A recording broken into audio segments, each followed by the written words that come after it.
कोकणचे सुपुत्र लोकमान्य टिळकांचा, डॉक्टर बाबासाहेब आंबेडकरांचा, पहिले आद्यक्रांतिकारक वासुदेव बळवंत फडके यांचा, भारतरत्न महर्षी धोंडो कर्वे यांचा, क्रांतिकारक अनंत कान्हेरे यांचा, स्वतंत्रवीर सावरकरांचा, बोलो भारत माता की जय कोकण। धन्यवाद। संपूर्ण कोकणाचं लक्ष लागून राहिलेल्या अर्थातच राजापूर लांजा साखरपा या विधानसभा मतदारसंघासाठी अपक्ष उमेदवार म्हणून स्वतः संजय यादवराव यांनी उमेदवारी अर्ज दाखल केला आहे। यादवराव सर, खरं तर आपण आता निवडणुकीच्या रिंगणात उतरलात। मागील 25 वर्ष कोकणासाठी आपण चळवळ राबवत आहे आणि स्वतः आता निवडणुकीच्या रिंगणात आहात। नेमके काय गोष्टी मनामध्ये घेऊन तुम्ही निवडणुकीच्या रिंगणात उतरलात? मी अपक्ष उमेदवार आहे, पण त्याहीपेक्षा महत्त्वाचं मी छत्रपती शिवरायांच्या संस्कारातून आणि विचारातून कोकणसाठी एक लढा, एक संघर्ष म्हणून या निवडणुकीला उभा आहे। मित्रांनो,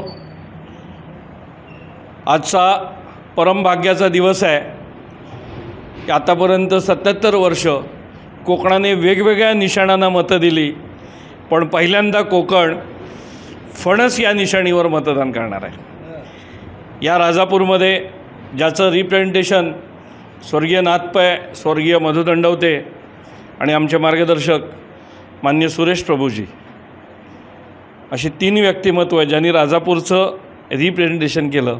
आणि मी माझं भाग्य समजतो की असे सुजाण मतदार जे नाथपैंना निवडून देतात, जे मधु दंडवत्यांना निवडून देतात, जे सुरेश प्रभूंना निवडून देतात, मला वाटतं हेच मतदार कोकणच्या पुढच्या विकासाची दिशा दाखवतील।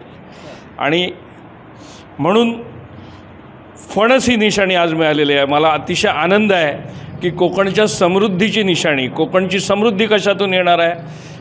फणस, हापूस आंबा, काजू, नारळ, सुपारी, मासे आणि पर्यटन। आणि म्हणून ही निशाणी आम्ही या निवडणुकीसाठी निवडलेली आहे। खरं तर सर, आज प्रचार कार्यालयाचं देखील आपल्या उद्घाटन झालं आहे। या कार्यालयाच्या माध्यमातून या मतदारसंघात संपूर्ण प्रचार होणार आहे। प्रचाराचे नेमके मुद्दे काय आहेत तुमचे? प्रचाराचे मुद्दे कुठलंही राजकारण नाही, कुठलीही टीका नाही, कुठलंही वैयक्तिक द्वेष नाही। आमचं एकच म्हणणं आहे की 77 वर्ष झाली साहेब, खूप विकास झाला, खूप कार्यसम्राटांनी काम केलं, गावं रिकामी झाली। काही वाड्यांमध्ये 2 घरं सुरू आहेत, घरात आजी आणि आजोबा राहतात। 50 वर्षापूर्वी गावात 0 माकडं होती आणि गावात 500 माणसं वाडीत राहत होती। आज वाडीमध्ये 50 माणसं राहत आहेत आणि 2000 माकडं राहत आहेत। जर असंच चालू राहिलं तर पुढच्या काळामध्ये आपल्याला गावामध्ये 5000 माकडं असतील आणि गावात राहायला माणसंच नसतील। माझा चाकरमानी त्याला नोकऱ्या मिळत नाहीत। आमच्या सगळ्या नोकऱ्या, शिक्षक, तलाठी, ग्रामसेवक, आरोग्यसेवक, कृषीसेवक, अगदी रस्त्यावरती माती टाकणारा मैलकुली, तोसुद्धा परभणीवरून आणि विदर्भातून आणि पश्चिम महाराष्ट्रातून येतो आहे। माझ्या तरुणांना नोकऱ्या नाहीत। त्याने व्यवसाय करायचा म्हटला तर त्याला समुद्रावर 4 खोल्या बांधायच्या, तर परवानगी नाही। साहसी पर्यटन कर, हाऊसबोट कर, माशाची शेती कर, कशालाच परवानगी कोकणात दिली जात नाही। अनधिकृत धंदे करा, पण कोकणी तरुणांनी अधिकृत धरणे करायचं नाही। वाळू ही समस्या, पण वाळूचा धंदा करायचा नाही। चिरेखाण का कोकणात करायची नाही हे तर सांगा। नियमात राहून कुठलीही गोष्ट केली तर ती चांगली करता येते। त्यामुळे इथे व्यवसाय नाही करायचा, इथे नोकऱ्या नाही देणार।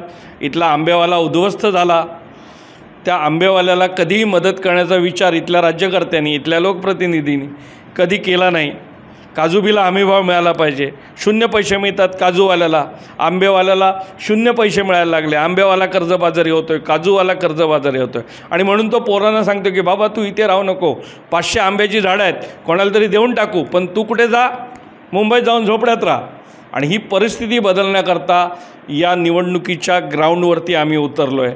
आणि छत्रपती शिवरायांच्या आशीर्वादाने कोकणामध्ये पुढच्या 10 वर्षात आम्ही सर्वजण मिळून, आम्ही सगळे कार्यकर्ते ही परिस्थिती बदलणार।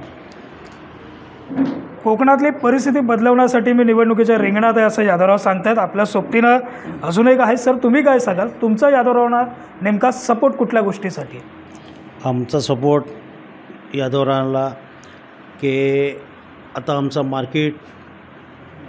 मार्केट FMC आहे, गुजरात आहे, इथे तिथे माल जातो, पण तिथे आम्हाला भाव भेटत नाही. तसा ते भाव भेटण्यासाठी आम्हाला मार्केट त्यांनी उभा करून द्यायचा.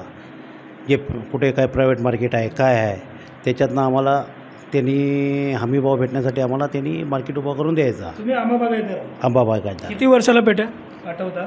किती पेट्या पाठवता? सीझनच्या हिशोबाने आमचे पेट्या जातात वर्षाला. तरी किती पेट्या करतात? ते 21,000 पेट्या जातात. 20,000 पेट्या करणारा शेतकरी आणि असे अनेक शेतकरी आहेत. खरं तर जगातला सगळ्यात समृद्ध हापूस आंबा ज्याचं अमेरिकेपासून नाव आहे, पण माझ्या शेतकऱ्यांना पैसे मिळत नाहीत कारण दलालाकडे आंबे पाठवावे लागतात. मार्केट इथे पाहिजे, लांजात पाहिजे, राजापुरात पाहिजे, रत्नागिरीत पाहिजे आणि ज्या अनिर्बंध किमती औषधांच्या आहेत या किमती कमी आल्या पाहिजेत आणि त्याच्यासाठी सगळ्या शेतकऱ्यांची आम्ही कंपनी करणार आहोत आणि सरकारला भाग पाडणार आहोत की खूप झालं, आता ह्याच्यापुढे आंबा काजू बोर्डला 1000 कोटीचं बजेट पाहिजे, माझ्या शेतकऱ्यांना मदत पाहिजे. त्या ठिकाणी काजू बिला जो हमी भाव आहे तो मिळाला पाहिजे. पर्यटनाचे विषय आहेत, मासेवाल्यांचे विषय आहेत, उद्ध्वस्त झाल्या मच्छीमारी, त्या ठिकाणी अनिर्बंध LED फिशिंग चालू आहे, छोटी छोटी पिल्लं पकडली जातात, त्याला शिस्त आली पाहिजे आणि या मच्छीमारांना कधीच कर्जमाफी दिली नाही. मग उद्या आमच्या अनेक कोळी भगिनी आहेत, त्या उद्यापासून या प्रचारामध्ये माझ्याबरोबर सहभागी होत आहेत. एकेकाळी त्या दागिन्याने सजलेल्या असायच्या, 1000, 2000, 5000 रुपये दिवसाला मिळवायच्या त्या उद्योजक आहेत जन्माने, पण आज त्या कोळणीनं 100 रुपये मिळत नाहीत अशी स्थिती आहे. तर ही स्थिती बदलण्यासाठी कोणीतरी कोकणाच्या प्रश्नांवर काम केलं पाहिजे. जर डॉक्टर तोच केला, जर एखादा रोग बरा होत नसेल तर डॉक्टर बदलला पाहिजे. आमचे डॉक्टर काय करतात? ॲनासिन देतात, मग क्रोसिन देतात, मग ॲक्शन 500 देतात. थोडा वेळ डोकं दुखायचं थांबतं. इलेक्शनच्या वेळी असं वातावरण होतं की जसं काय आता सगळे प्रश्न सुटले आणि मग आमची गावं रिकामी होत आहेत. त्यामुळे कोकणातल्या लोकांनी डॉक्टर बदलायला पाहिजेत आता. आणि नुसते डॉक्टर बदलून नाही, ती औषधं काय देतात? पाकाड्या, साकव, फुटके नळ, कमिशन काढून ते सगळं लोकांना दिलं जातं. आता ही औषधं पण चालणार नाहीत. आता आंबेवाल्यांचं काय करायचं? आता काजूवाल्यांचं काय करायचं? आता हमीभाव पाहिजे, आता पर्यटनाचे प्रश्न सुटले पाहिजेत आणि त्यामुळे डॉक्टर पण बदलायला पाहिजे आणि औषधं पण बदलायला पाहिजेत आणि त्याची प्रक्रिया राजापूर आणि लांजामधनं आम्ही सुरू करतो आहे. राजापूर लांजा साखरपा विधानसभा मतदारसंघातनं भाकरी परतवली पाहिजे, डॉक्टर बदलला पाहिजे असं संजय यादवराव सांगत आहेत. बघू पुढे जाऊन गुलाल किती ताकदीनं नेमकं कोण उधळत आहे आणि किती ताकदीनं उधळत आहे. साईनाथ गावकर, कोकणशाही, राजापूर. असे नवनवीन व्हिडिओ पाहण्यासाठी कोकणशाहीचं YouTube चॅनल सबस्क्राईब करा व बेल बटन प्रेस करा. तसेच फेसबुक पेज लाईक करा आणि इंस्टाग्राम पेज व ट्विटर पेजला फॉलो करायला विसरू नका.